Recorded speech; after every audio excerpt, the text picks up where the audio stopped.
Here we go. Whenever you're ready, Anth, we're good to go, sir. All right, everyone, welcome back to the RDN Roller Show, late night edition for me here on the East Coast. But we have a very, very special guest. I think this is your second time on the podcast, at least. It may even be more, but we have Nick Boyarsky. Nick, how's everything been going out there on the West Coast? You just got done the Irvine Regional. How did that go, and how's life been going in general? This is, I think, the first time I've been in my own house for longer than like 5 days since Easter.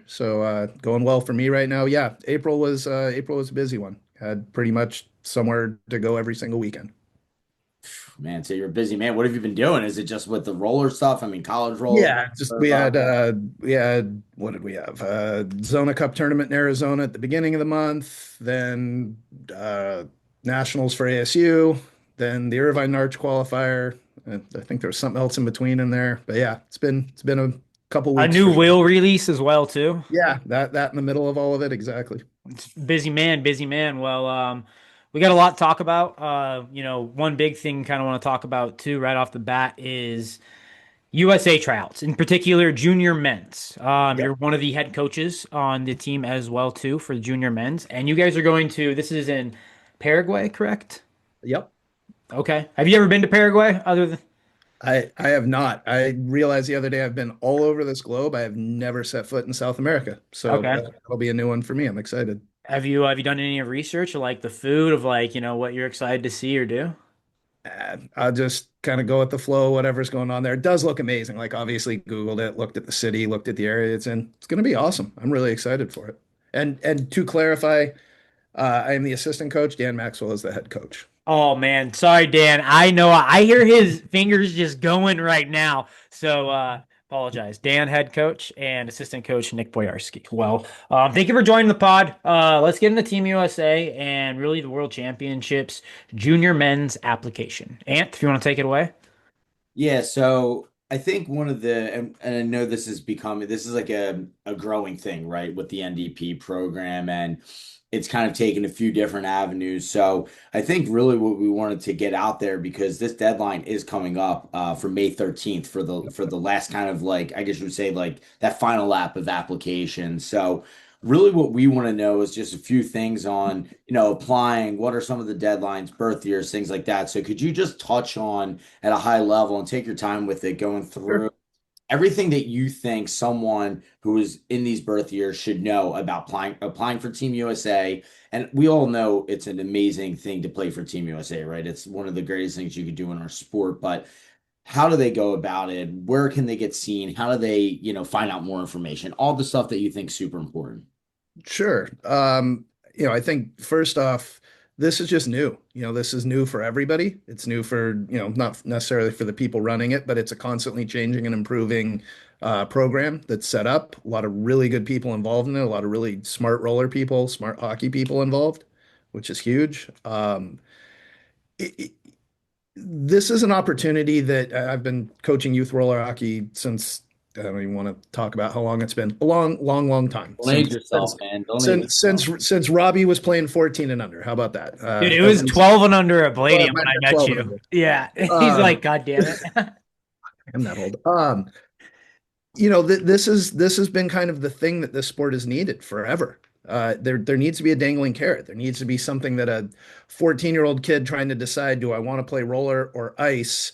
And when I say ice, I don't mean like tier one, they're on the best team in the country. I mean like, a run-of-the-mill double A team where they're gonna, travel 6 times and their parents are gonna spend 15 grand or whatever. Or do they want to play roller? And right now, the only reason to play roller is there's a few tournaments throughout the year. That's roller when you're a teenager. My hope and the reason I'm so heavily behind this program is this gives those kids a thing to want to go do, a dangling carrot to get to. And we're already seeing that after the last couple of years.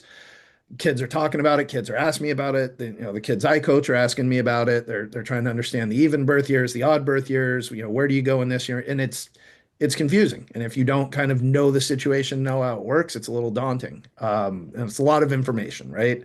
People don't necessarily like to absorb a lot of information these days. Like you got to kind of truncate everything down in a little tiny blurb. So, to kind of put it bluntly, The way the program works for the junior men, junior women's teams is you apply. So, you could be the best player in the country. If you don't apply for this team, you're not getting nobody's reaching out to you going, "Hey, come play on this team." You have to apply so that the selection committee knows you are actually somebody that wants to participate on this team, that you want to be in the running for it, that you have looked at the dates, where you have to go, how long you have to be gone, roughly what the costs are. You have looked at those things and said, "Yes, I would like to be one of the people in the running for that," and then you go apply. Um, for this summer's World Games or this fall's World Games in October, that for the junior men, the deadline is May 13th to apply. And I believe junior women also May 13th. So for anybody interested in either of those two teams, the first off, you have to apply. Yeah, and the link for that is on the NDP Instagram or any other social media. UStarsInlinehockey.org. There you go. Thanks. Get that application in first off. Then, from there, the process is these teams are picked off of all the players that applied.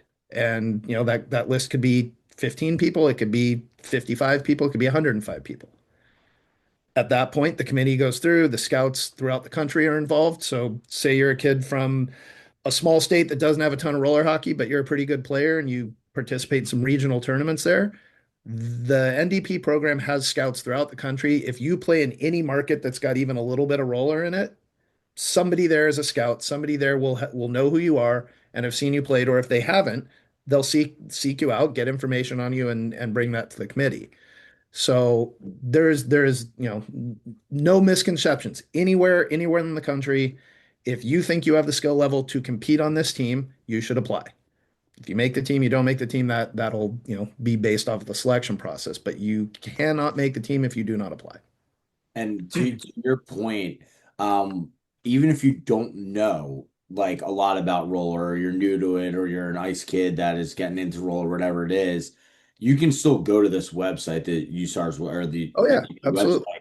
ask questions. Hey, what regional should I be in? Who's going Yep. to be at that regional? Who should I talk to? Because obviously with our country being so big and there being all these regionals in different areas, you might not know someone in that area, right? Right. So you need to ask questions too. So I think it's important for parents at this age group, especially the junior age group, to to be proactive, right? And we talk about it all the time. I think we talked about it with Tim when we interviewed him about the men's team. Like if you don't apply, you're not getting on the team. This isn't Yep. a I'm the best person in the or best player in the country. I'm just getting asked. No, Yep.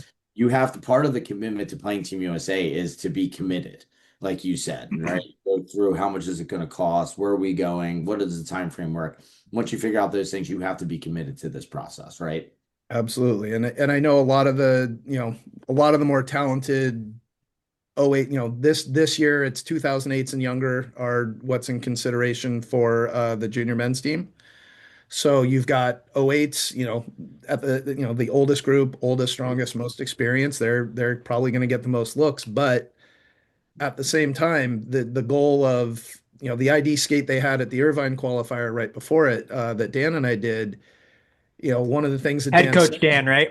head coach Dan, Okay, one of head the coach things Dan. that Dan said in that I that really stuck was, we're here to pick the best team. We just want to go win.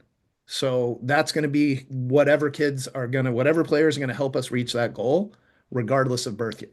So, if you're an '09 and you're thinking, oh, I'll never make that team, it's all '08s, I would still apply. I would absolutely apply. There will And be I, '09s on this team for sure.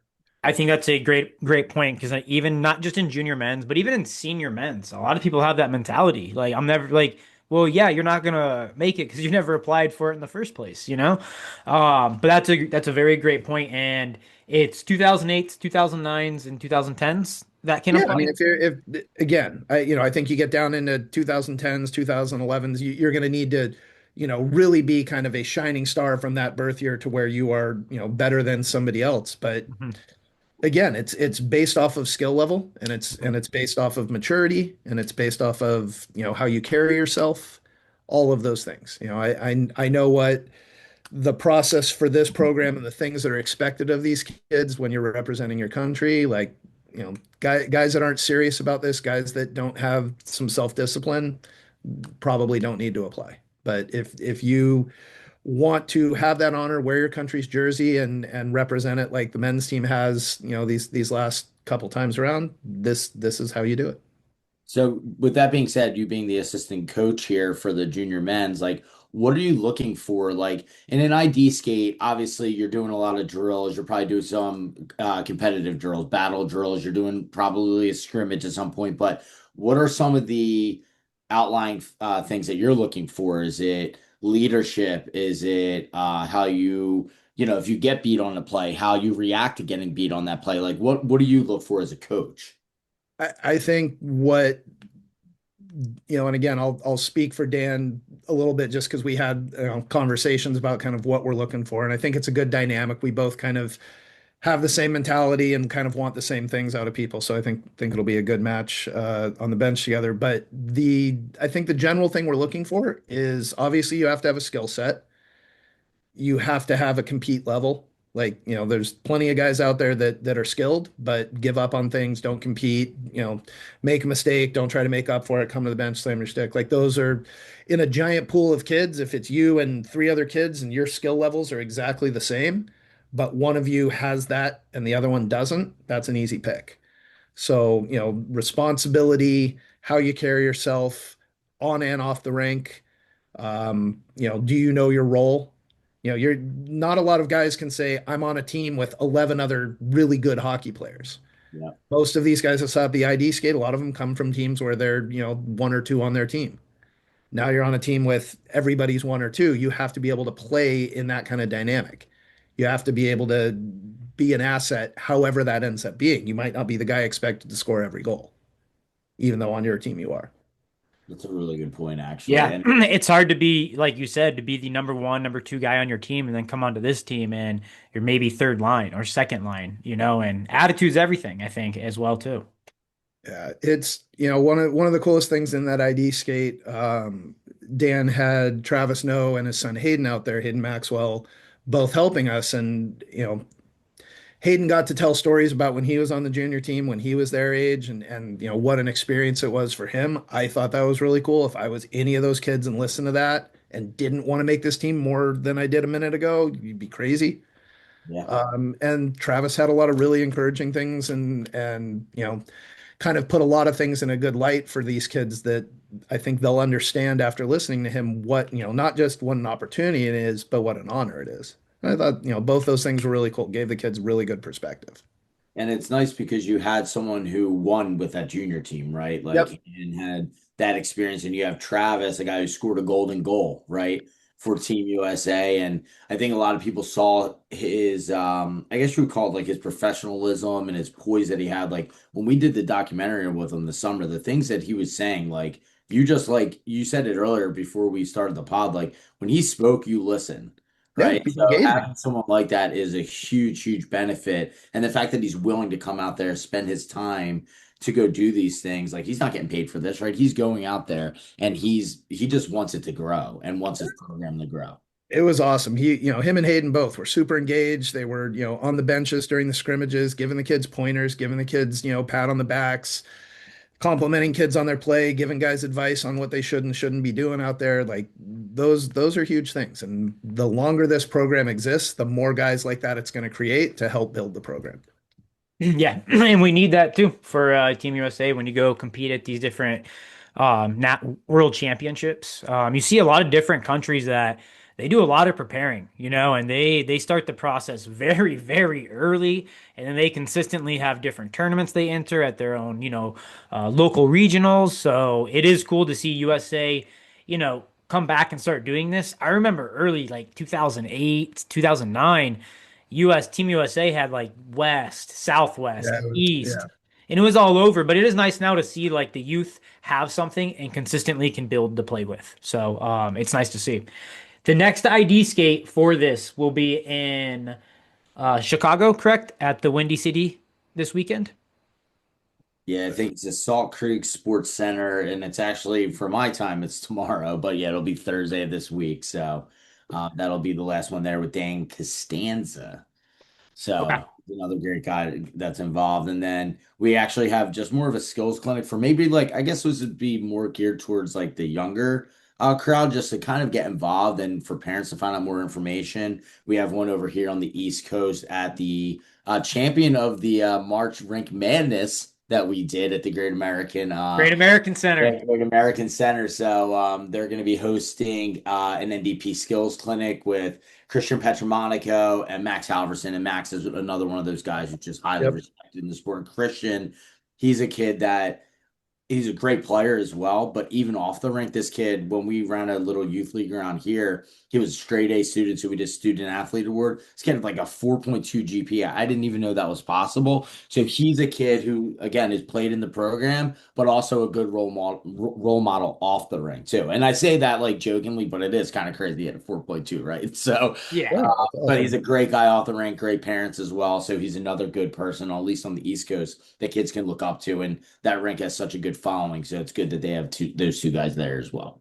That's awesome. Yeah, those are great events to get on the radar. And even if you're a younger player, you're a 2010, 11, 12, even younger, there is, the way this is set up now, every summer there is an international event that Team USA will compete in. You've got on the even years, you have the World Games, and on the odd years, you'll have the Global Challenge at State Wars. And I know Tim and those guys are working hard to get more countries involved in that. I think you'll end up seeing, no crystal ball. I think next time that event happens, you'll see 6 or 7 countries instead of 4 or 5. And I think that'll just keep growing. So every summer there is an opportunity to wear your country's colors and play for Team USA. So the more these younger kids kind of get that understanding of how this works, every year you've got to apply to be, in the running for that team. Whatever tournaments you're at, Narch, State Wars, Tours, Wish Cup, Legends, wherever you're playing, there is somebody there involved in the national development program that is watching the birth years that are going to kind of be eligible for that next year. I know Maxwell flew out just to scout at I want to say Winter Wars East, and watched a bunch of kids there. Just again, didn't want to miss anyone, wanted to make sure everyone, on both coasts was getting seen. So that I believe that'll continue to happen throughout the years too. So just so we're like kind of wrapping this all up with the USA stuff. So the important deadline that we have right now is May 13th, right? So let's Correct. get that out so it didn't get kind of lost in a lot of the good information here. And if you want to apply, just go to usarsinlinehockey.org. It's literally the first thing you see on the page, so you can't miss it.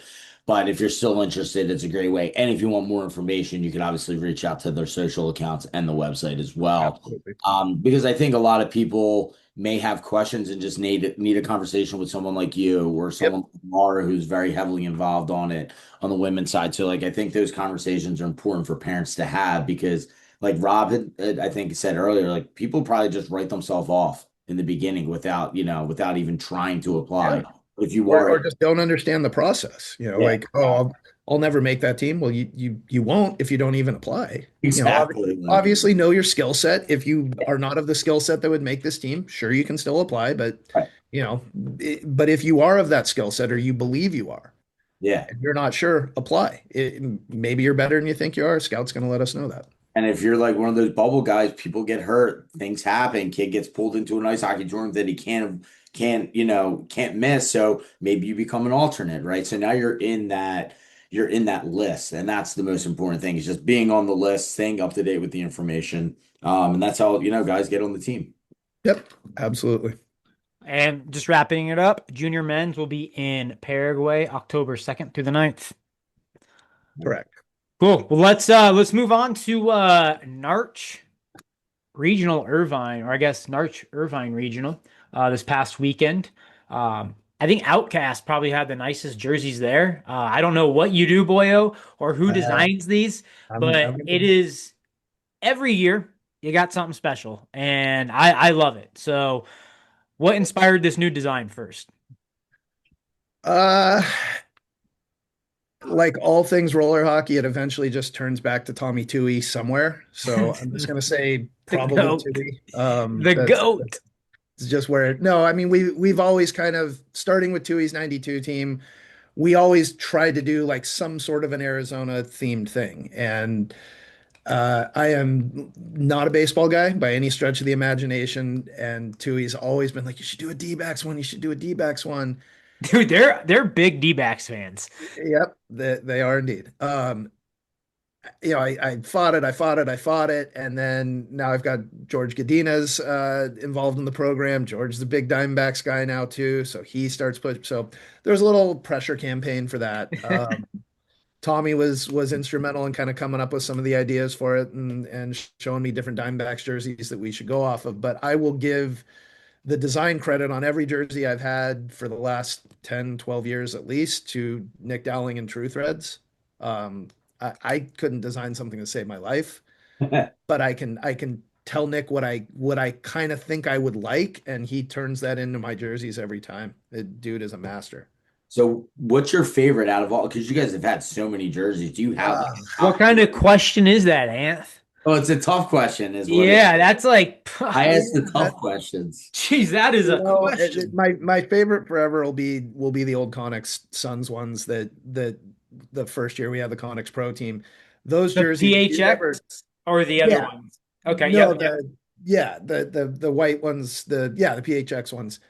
When he built those, like those weren't just a jersey. Like he legitimately took like a volleyball jersey, like altered the pattern, and then built lycra like compression sleeves and sewed that into the jersey. So sick. Like he built those were custom built by hand. Like the pattern was custom made just for that jersey. He has literally told me I will never make that for you again. So He's like, that was way too uh, much work, dude. got to imagine those probably cost $150 a jersey for everything that went into them. But those will always be my favorites. They were unreal. Yeah, they were unreal. And there is a group of 92s and some 91s that have them and swear they don't have them. Like I've never gotten one of them back because every one of those guys is gonna hold that thing until they die. Yeah, that got lost, boss. Sorry. You got to Um, get him to make you one at least. You got to get one of them remade somehow, some Someday, way. someday. I'll wait till Tui's not looking. I'll steal his dark out of his garage or something. there you go. Well, one thing we want to talk about was that 18U division. There is a 12 teams. This Irvine regional is mostly, I would say, it's a very high skilled regional. With this, you had two teams in this, two outcast teams, We did. Yep.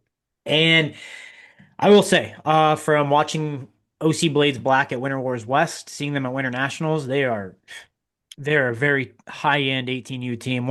I would say the team to beat in 18U. But the boys knocked them off, and didn't you guys win that? Knock them off in playoffs? No, we did not actually. So Or their am their I path. not reading the right thing? It's also possible I'm old. Maybe I forgot what happened. Oh, it was the Jets. Yes, it was the Jets that I knocked them. see. Okay, okay. So they that ended up with a Jets Blades game. It was back on rink one. I didn't get to watch much of the game, but from talking to some of the Blades guys when I was trying to figure out what happened, not that the Jets couldn't legitimately beat me, them, anybody else, that team is, I can't give them enough credit. Great group of kids, unbelievably good hockey players. That said, they beat the Blades in that, didn't just squeak one out. It's like 6-2, I Yeah.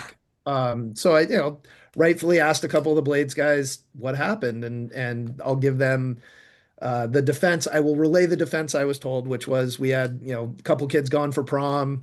I think Greener got kicked out. That'll happen.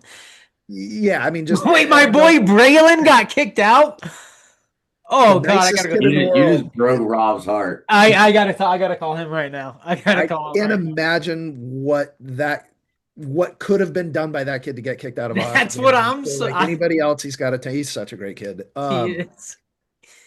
So yeah, that was kind of the explanation I got. Okay. So giving the Blades their due credit, I'm glad I didn't have to face either of those teams in a semi. I had a little bit easier go of it than they did, which was nice. Yeah, I was gonna say the Jets, that team's been playing together for a while. We were talking about earlier. In the championship game, you guys ended up winning 3-2. Can you just take us through that championship game? And I guess really what was it for you guys that, ended up winning that game? Here's the thing with that Jets team. Their goaltending is just as good as everybody else's goaltending. So from the back out, they're good. They just have to your point, Jerry's had that same group of kids together forever. They've been a pain in everyone's butt forever. They're hard to beat. They're strong on the puck. They don't make very many mistakes. They capitalize on the chances they get. Like any good platinum team, you take a penalty, you just roll the dice. You're most likely just giving up a goal. Um, I don't know how that. Like the thing I was most impressed about with those kids is they played 16s, 18s, and 21s. And I'm sure they'd play men's if they could figure out how to sneak on a men's team that young. Mhm.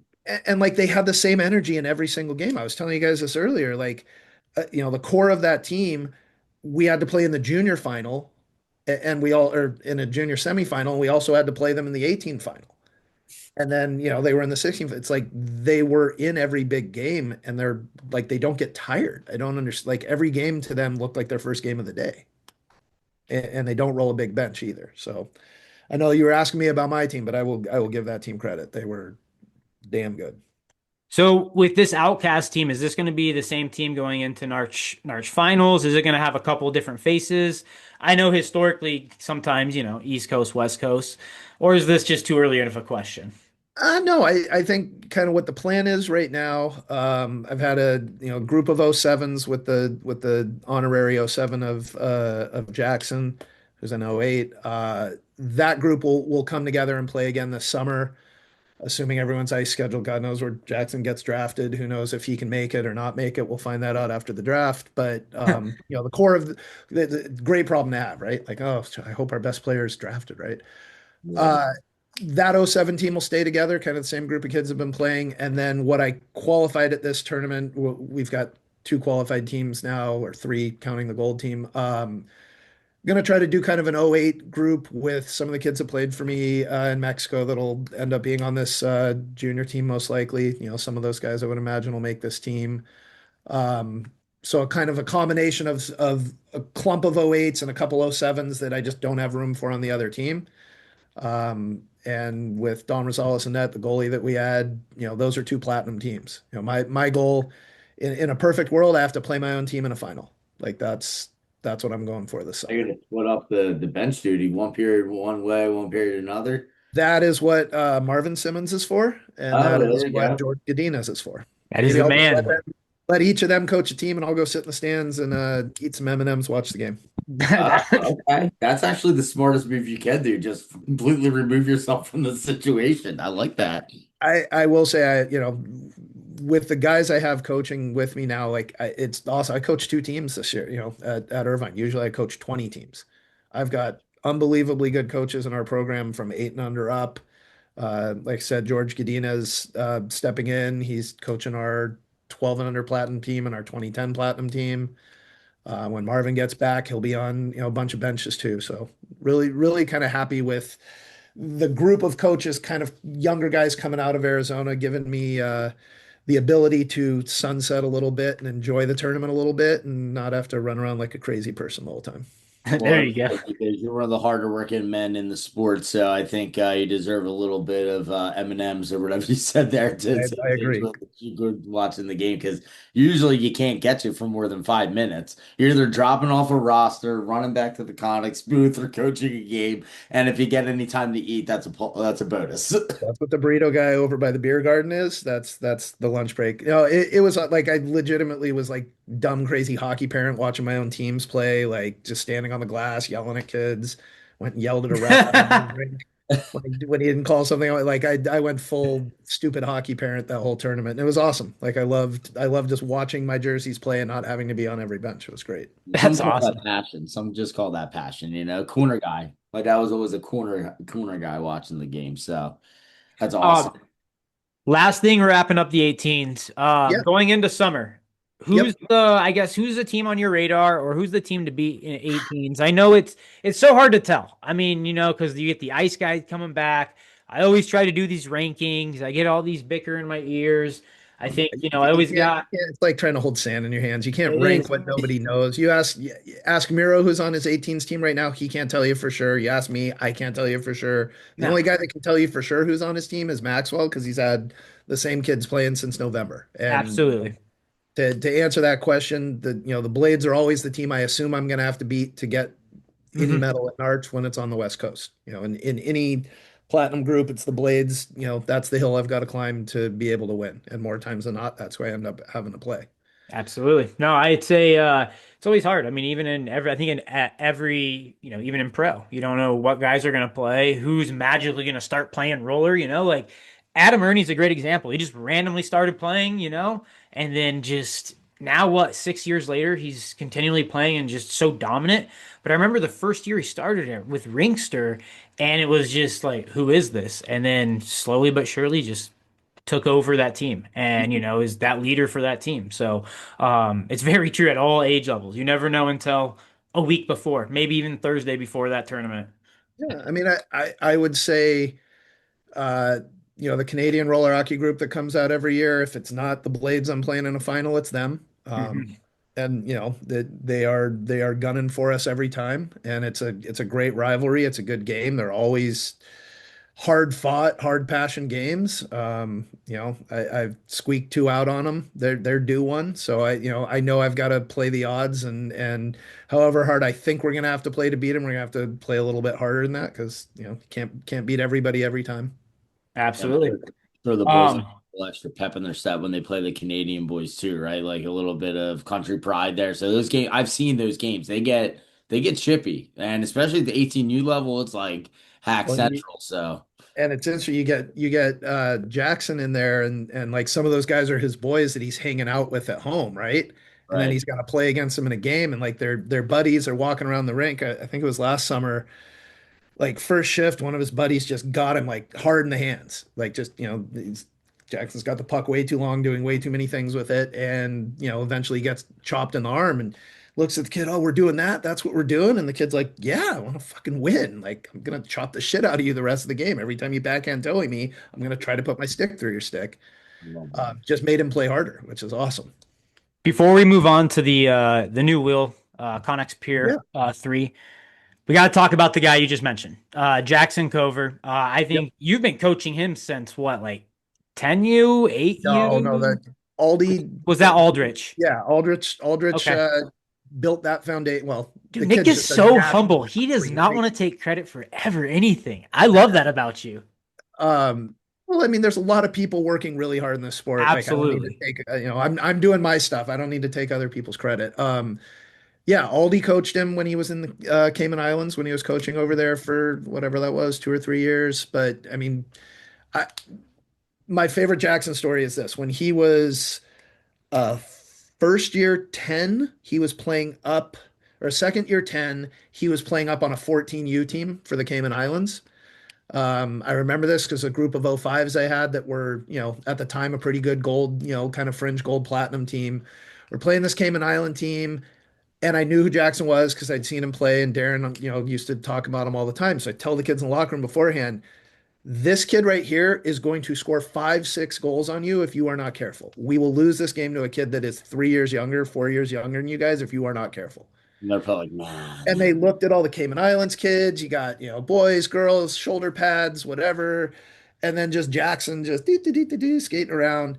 Puck drops, face off win, goes, scores. Puck drops, face off, goes, scores. 3 goals in like a minute and a half. And I look at them all, I'm like, do you believe me now? Do you believe me that the 11-year-old's going to whoop your ass? He's not that good. He's I think we ended up winning that game by a goal. I don't know how. Yeah. And that's how good he's been since. He's been that good since. he has a switch, turns it on, turns it off, and I witnessed it at State Wars. I think he was playing with Team Ontario, and it was just when he wants to go and go, it's watch out and good luck. But he has a lot of skill, and I just love watching his roller game. It's just pure roller. You don't see him try to mix any ice. It's just so pure roller, and I love that. He I think last summer he played 16. Was he? Yeah, he could play 16s. 16s, 18s, 21s. And Played pro, right? With Black. yeah, we had him play pro at 2.0. Yeah. I think he got his first pro goal, and it was not against, like, wasn't against a easy team to score a goal. I mean, nobody's an easy team to score a goal on in pro, but he had just a highlight reel goal for his first pro goal. Yeah. And it was like no big deal. Like whatever skill level you put him at, whatever com level of competition you put him at, he is going to rise to that level. like very few players I have ever seen.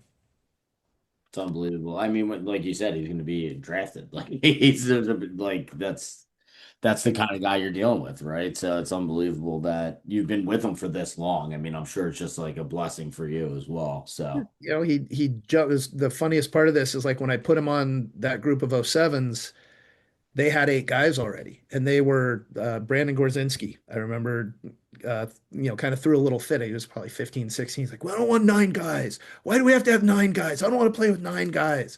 Like, he's really good. Just give him a chance. I don't want to, we don't need He's 9 guys. really good. Give him a chance. yeah, give me in the Like, by ship. the end of the tournament, they're like, we love him. Let's keep him. But like, yeah, he just meshed in with that group of kids, and now like you put it, they don't see each other for 11 months. You throw them back together, and it's like they hadn't missed a beat. It's It's awesome. real. That's awesome. All right, well, let's get into it. I think the new wheel, Konixx Pier 3. Yep, Give us the breakdown on it, the lowdown on the new wheel. sure. Kind of went, it's still the same blue, correct, as the Konixx Pier X, or is it changed a little bit, more of a brighter? Yeah, so it kind of overarching things in that.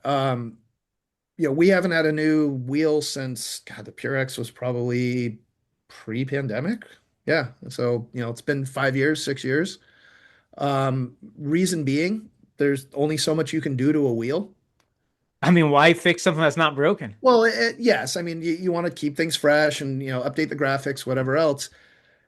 That's just never kind of been our thing. It's like I don't want to take the old thing, change the color, put a new graphic on it, and say here's the new thing. So we have been really working at if we're going to make a new wheel, it's got to be better than the old wheel we had. The other thing that to me was really important is stuff's really expensive. Like it is ridiculous finding out how much like if I had a $400 stick and somebody two-handed my $400 stick, I don't know how I would keep my shit together. Yeah. So, just skates, sticks, helmets, everything super expensive. My goal in this wheel was to keep it under $18, and we did do that by a dollar even. What we did in this wheel that was different is, it's literally there is nothing the same. The only thing similar to our old wheel is the word pure is involved in the name. That is where the similarities go. Entirely new urethane formulas. So this is our we call our urethane formulas our U-base formulas. This is our U-base 6, completely new formula. We have not used it on any other wheel. Our urethanes have different additives in them that allow for different properties to kind of get brought out in them. So those additives went into that. The things that we did differently is a dual pore wheel, the Pure X. So soft inner, harder outer, standard dual pore technology. We're all kind of doing the same thing there. We designed a new hub for this, our X core hub for this wheel, and it's unfortunately the wheel isn't translucent enough to really see that hub. We should probably put that on marketing. It's a really cool looking hub too. But the purpose behind it structurally was to give the wheel the rigidity it needs right before you get into that softer band. Okay. So, allowing for the little bit of flexibility you want without it being overly stiff or overly soft. So it has that new X core in it, new urethane formula. We kept the same, plus rating. So we have 3 stiffnesses, 0 for softest, 1 for the mid, and 2 for the stiffest.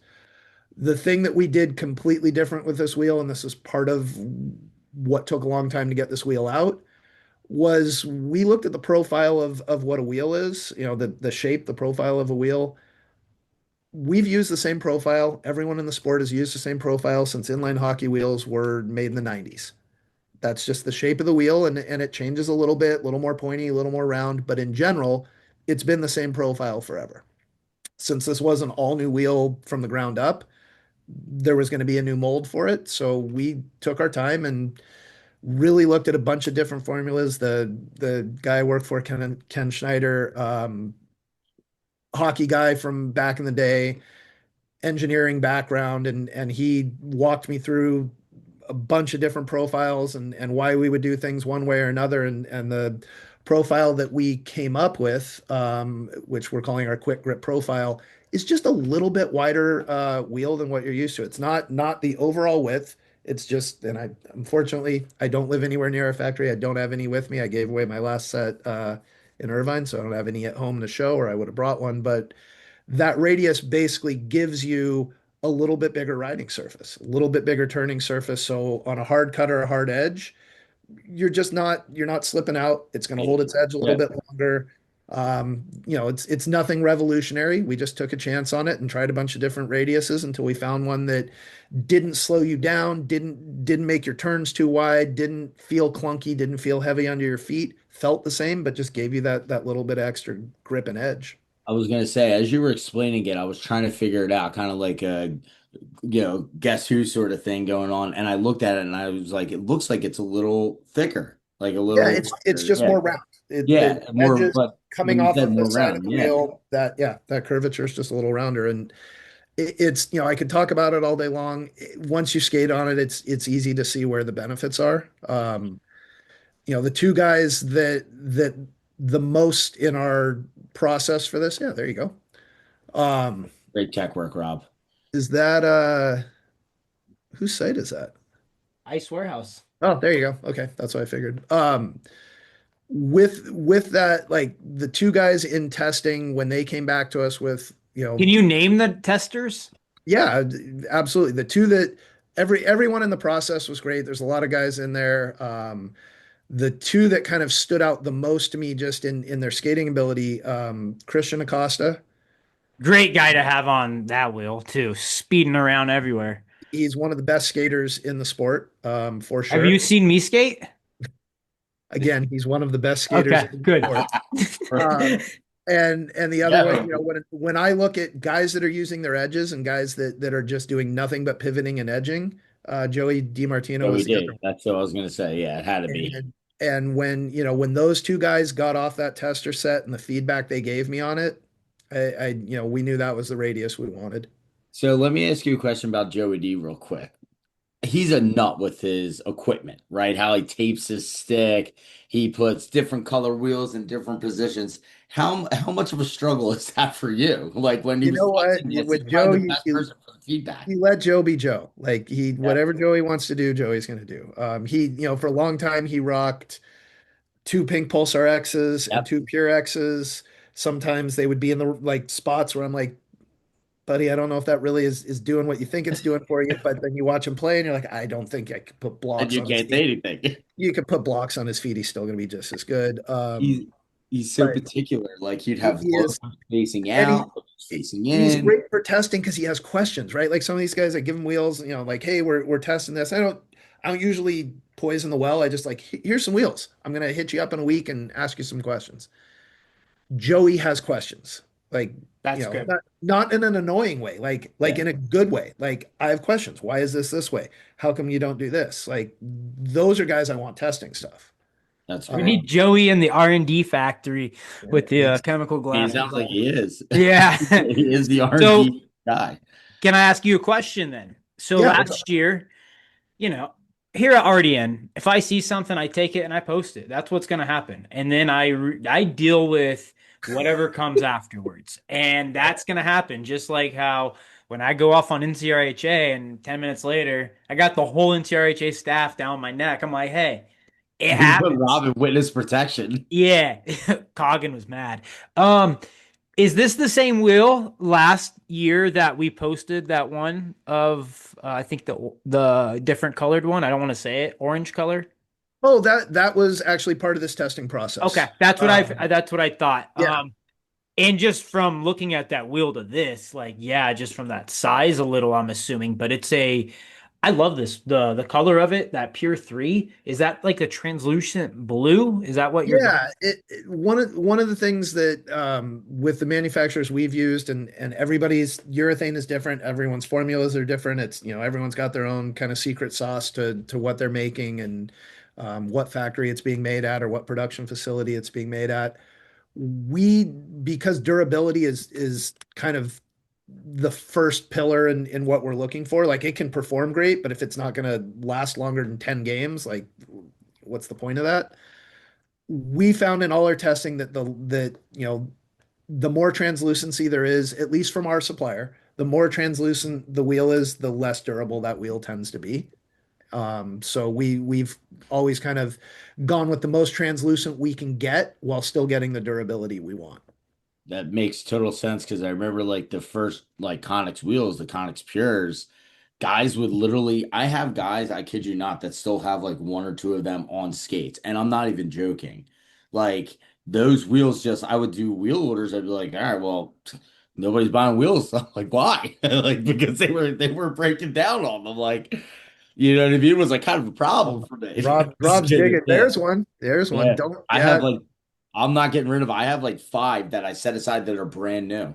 Dude, I've this one is like still actually really nice. Yeah, So interesting. So you see how kind of brown and yellow that wheel is? yeah, we talked. Actually, Yeah, let me see the graphic of that.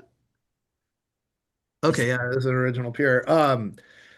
That was our biggest issue with that wheel was because there was no pigment, no dye in it at all. It was literally the inner band was white and the outer band was natural urethane. Yeah, this yeah. is a gold one. When But those would sit on It the wall at the retailer under the UV light, would, the brand new wheel would start to yellow and brown yeah, after a it would while, like brown, just pink, from yellow. Yeah, I remember that. But it and actually was kind of cool when it like pinked out. Like it yeah, kind of the looked like problem this is if ombre you're about thing. to spend I $90 on agree. something, I agree. and there's I some meant, bright white ones in that size, but all the ones in this yeah. size are shipped brown. I want bright white ones, so I that's just thought the the white wheel inside though. baseball on why that wheel went away and why it never came back. I would say the white wheel though. I think was like the freshest looking wheel. Like I agree. like they were so sick. Like. Every couple of years, I pitch my boss on let's do a limited edition run of these. Da da da da da. I almost got him to do it a couple of years ago. You guys might be Uh, retiring on a yacht if you did that. The whole Eventually, you community wish just there was that much money in done. the sport. But yeah, that's eventually that's something that I think so at some point before Tommy Toohey hits 40 and over Narch, I will make that commitment now. Before Tommy hits 40 and over, I'll have that wheel out. Might there be we 39, go. might be 39, but we'll get it eventually for him. I like the fact that and again, I think when people buy wheels, they could look at a price point, right? Let's just talk about from a consumer. Like people Yeah. look at a wheel, they look at a price point.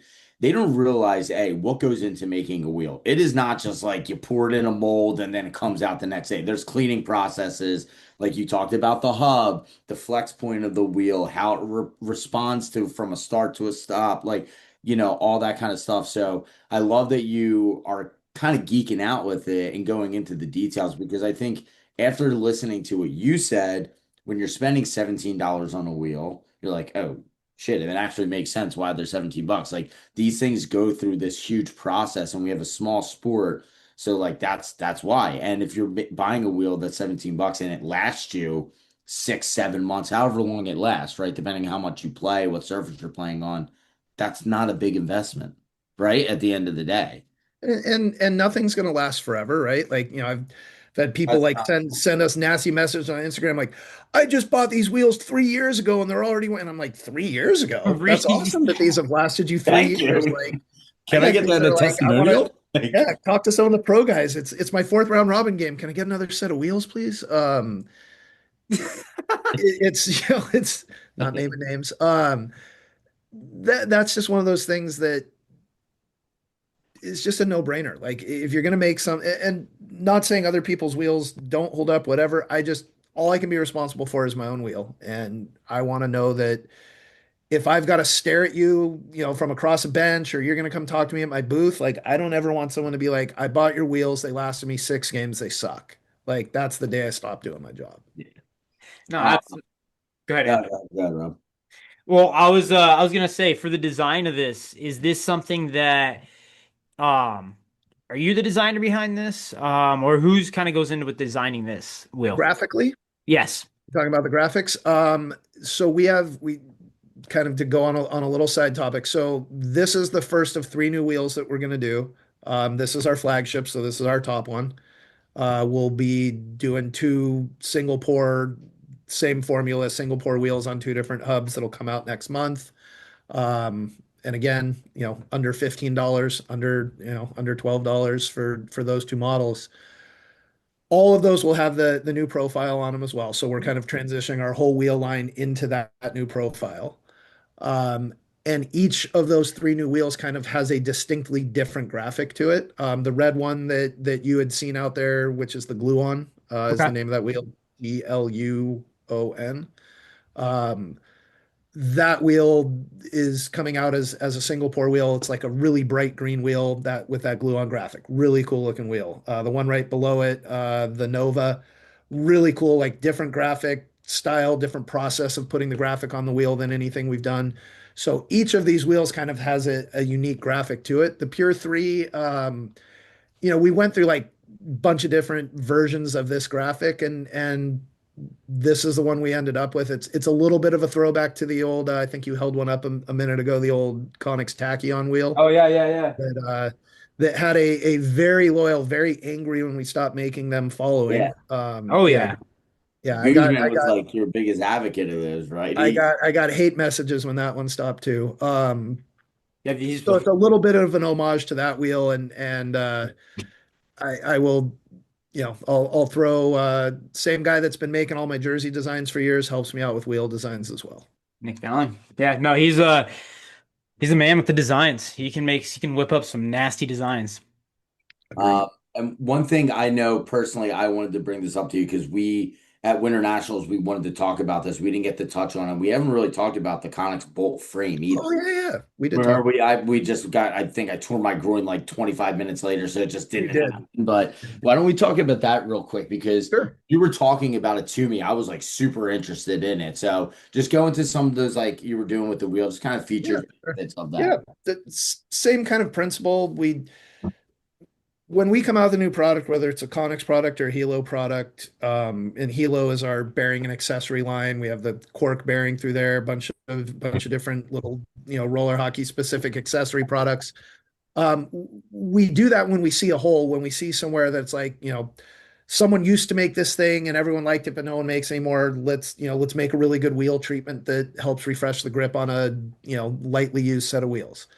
Let's make a better bearing cleaner system because, the ones that are out there don't seem to, be multi-use. So like we find little areas where we see something new and find a hole and go, how can we fill that hole with a product we can sell? Frames are one of those things. And my background before I did this job, I worked in hockey retail for, again, way longer than I want to think about, decade and a half, 2 decades, something like that. Um, Frames used to be good. Aftermarket frames, stock frames on skates used to be good. And as things kind of get in the industry down spec'd, what the chassis that used to be on the, $300 skate is now, not even close, or the $500 chassis, the chassis it's on a $500 price point skates, what used to be on a $200 skate. Yep. So frames are just one of those things that for most people, you never think about them. They're on your skate, you just skate on them, and eventually you buy new skates, unless you happen to catch a puck in the wrong place, and now you're out for the rest of your game. I coach so much hockey, as you guys know.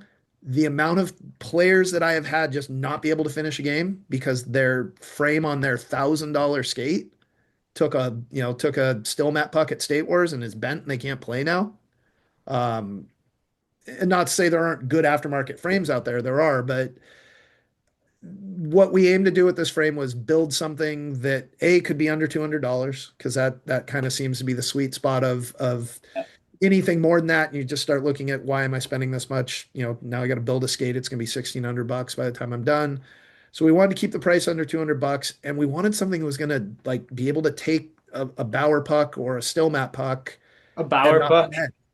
And not bad. I mean, they're unfortunately for however much longer that blackmail is going on between the NCRHA and Bauer, we got to keep using that puck. That's the only thing I can imagine is there's some pictures somewhere. And I say that for every player that has played in this league over the last few years or is playing It's in it. just mind-boggling how There's that a puck bunch is of them still going like used. this right now as I said that. It's That's a the great outdoor puck. Yeah, it's a great. I It's a just great outdoor puck. I mean, I don't mean to slander the Bauer puck. It's not a terrible puck. It's just hard when you're not used to that puck, and this is the only It's the only place league. you ever use it. Yeah, yeah. It doesn't help that Every puck has its don't downfalls, hold right? up. Like it's the Yes. problem with the sport. Like we're using 7 different pucks to play one sport. It's crazy. But Well, anyway, we're working on that too, but that's for another discussion. So back to the chassis though, what we did with that was, we started working on that chassis a year and a half before it came out. We worked a bunch of different designs, finally found the, kind of the base design we wanted or the shape. We built samples, and then I put those on three guys, and I just sent them off for a year, and we moved on to other things. I had Marvin Simmons on a set of those frames for an entire year in Europe with still Matt pucks getting shot at him 4 or 5 times a day. Marvin's not afraid to eat a shot. He eats pucks all the time. That frame never bent. The other guys I had on that frame, that men's guys that I picked guys who used to bend frames all the time. Like those were the guys I put on those skates or on those chassis. Not a bend. Now, not to say that chassis is never going to bend if it gets hit in the right place, by a puck at the right angle at the right speed. Sure, it's going to bend. And like all companies, if it looks like it's a manufacturing issue, we'll take care of it. In general, though, like we have sold, a lot of those frames so far. I've had one that was bent, and I swear to God, a truck hit that thing because there is no way. Like I know how hard it is for that thing to bend. Well, you know what's interesting is the shape of the chassis is unique. How there's no bar really in the middle, and I don't know the technical term, but I feel like that prevents a lot of the bend because that's usually where it bends is in between your second and third wheel. So that was one of the things that that I see. Yeah. that my boss that Ken did in designing that frame was, we looked at where frames bend, like where are the impact points, where does it get hit, where's the weakest spot? It's the area in between the cross members. That's the spot that's going to get hit. So, some of that shape is cosmetic, but a lot of that, is there for a reason. We tried to cut, obviously weight is everyone's next big thing, right? Like price was the first thing. It's Yeah. got to be, this price. Second thing is it's got to hold up and not bend. Third thing, it can't be a tanker. So weight wise, and I don't, it's late for me too, so I don't have the specs in front of me. I will just say weight wise, if you're comparing it to like a Kryptonium, which I think is kind of everybody in their heads, this is the lightest frame, a Yep. hair heavier than that and lighter than an aluminum. It's So it's 173 grams. Yep, You and say that's so, for the Rob, I'll large. believe you. Yeah, that's for the large. But Yeah. and I think my original thought of just looking at it without skating on it was like, okay, is that going to make it weak in the middle because there is no, like you said, cross section there, but you could tell the top part of the ch of the chassis is a Yeah. little thicker. Yeah, So and there's still cross that's members in between, in between the in the walls. There's top still part. cross members in Exactly. there. There's just Gotcha. not as much, yeah. And everyone's frame kind of does the same thing in different ways. Ours, the heat treated aluminum definitely helps. That hardened aluminum helps not be as brittle, helps it not bend as quickly. There's not a lot of like revolutionary thought that went into this other than we didn't want it to bend, we wanted it to not be too heavy, we wanted to keep the price right. I think the graphics came out really cool. I really like it. Okay, like cut out in the back. Yeah, that Gotcha. was okay. So test your old school knowledge. Are either of you old enough to know what that homage is to? What this? The K and the K cut out in the back. Is that K2? Like K2 Yeah, the like No, the aggressive skates. That's what I was thinking. no. um The idea. Oh, okay. Maybe Rob's gonna get it. Kryptonics? No, it's. I think it's you. I found something. I'm old enough to load over both of you guys. That was the Kuzak frame. Kuzak. Oh, It Oh. had we we should have got yeah, that. because it was the That's on forward K, the us. backward That's K on us. in their logo, so they had that three Yeah, at the back. Oh, I gotcha. see. Oh, the There's back. some I there's should some have ties looked to at that Kuzak picture. in our ownership from back in the day. So we kind of joked about it at first, and then we just kind of rolled with it. We're like, that's another area we can cut some weight out, and our logo's a K2. That looks kind of cool too. I like Yeah, that. Rob and I went right to aggressive skating with a roller hockey podcast. We're idiots. Yeah. Last thing I gotta ask. Do you guys Yeah, make your product descriptions when you give them to like Pure Hockey or Hockey Monkey, or do they make them for you? For that's a really example, because whoever made this is phenomenal. The Konixx bolt frame delivers a lightweight yet remarkably durable chassis, engineered for sorry, it's late. Uh, without the premium price tag, so feel free to step in front of that shot and block it without worrying about your frames bending. I love that. Like, I want to say we wrote that internally. I I like definitely can it. tell you we do not use AI to write anything because we to be totally blunt, I did that for our new wheels just to see. It's it is so obvious when AI writes Oh something. yeah, Oh yeah. It's nuts. So no, all of our stuff is if you had to sit on the phone calls where we go back and forth and write little blurbs like that or our marketing stuff, I like it. probably more thought goes into that than needs to. Let's put it that way. Awesome. That's awesome. This has been great. This has been unbelievable. I love talking to you because I think it's just kind of known you're one of the great guys of the sport, the guys who does things right. And always I like it's one of those things like it's 1 a.m. right now, and I feel like I could go play a game. Like I'm so jacked up from this conversation. Like That's awesome. I got to get up at 5:45, so like and I'm jacked up ready to go. So I just love I think, and this is just wholeheartedly like your passion that you have from everything from the NDP stuff to the Outcast to Konixx, like you're involved in a shit ton of stuff. Let's just be blunt about it. And it's cool to see someone who's been in the game. And I'm not, this isn't an age joke, but for so long and is still so passionate about it. I'm just saying thank you for being one of the great guys in the sport. And I think Rob and we talk about you a lot, like even offline. And like we always talk about like, oh, Boyo has a good idea for this. What would Boy, like you are someone that I think we both look up to as well. Thank you. Yeah, there's so many amazing people in the sport. Like I didn't get for a long time when I first started coaching, like why going to a nationals was such a big deal until I'd done it multiple years. And now I look forward to going to everything. I hate being gone for half the summer, but also like I don't know what I would do with myself if I wasn't gone for half the summer. I don't know when I would get to see the guys I'm going to get to see there and catch up with the people I'm going to catch up with. Yeah. You can only get yelled at by Jay Muro on a phone for so long. Eventually, you have to take it like man to man and just literally, I'm going to hang up this call with you guys and call Jay right now because he's called me twice while we've been talking. He drives What, me What what are are you you, crazy. what are you He saying, drives me boyo? crazy. This is when I get phone calls from Jay. I'll text it to I okay, so wrapping this all up, I know we want to get into NCRHA. I think that's gonna have to be for that's a whole entire like I don't know. That's Anytime, a, we happy need to a talk about panel it. of I people. would love to defend, have me back on. We'll talk about it. I'd love to both roast them and also defend them at the same time because I think absolutely. both are accurate. And Um, I think there's both on, we're ignorant on one side, just saying one thing, but we would love to have you for an actual discussion about that because I think it does deserve um, a, a long time. Because there's so many things and avenues that I see that's wrong with it that people can actually enlighten us and let the whole community know this is why it is. I know Kevin Smith's very passionate about it, and I've messaged him multiple times, so that's something I would love to do with you. Yeah, Um, without him, Rob.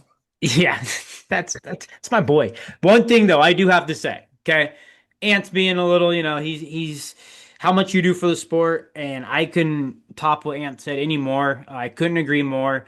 I am going to leave this pod with this. One of the biggest reasons why RDN was started was actually from a Facebook post you made. And it was really? based off, yes, and it was based off of about Ian Prescott. And there was that Facebook post has stuck with me, and it was like if you want to leave an impact on the sport, do it passionately and, put your whole heart into it. And I know he did coast to coast with NCRHA, but I just want to say thank you. That Facebook post is a big reason why RDN started because you said if you're going to give back to the sport, this is what you should do. And we love roller and we want to talk about it. So thank you. I want to end the pod on that. So thank you for that Facebook post. I'm sure you know exactly which one I'm talking about, but I, I do. that is a very big reason why we started RDN. So I'm going to end it there, and thank you. Thanks, guys. Always a pleasure.